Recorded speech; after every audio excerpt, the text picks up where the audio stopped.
आज आमच्या शिवचा नामकरण सोहळ्याचा समारंभ होता।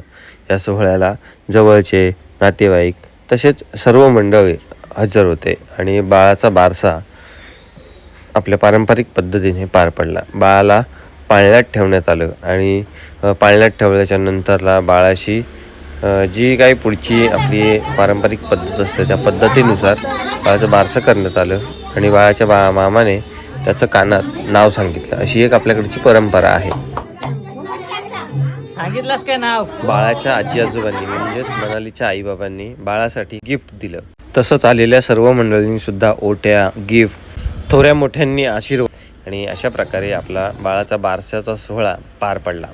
तर मंडळी, तुम्हा सर्वांचा आशीर्वाद, प्रेम आपल्या पाठीशी कायम असू द्या। सर्वांनी ऑनलाईन आणि भेटून शुभेच्छा दिल्या, आशीर्वाद दिले, त्या सर्वांचे मनापासून आभार।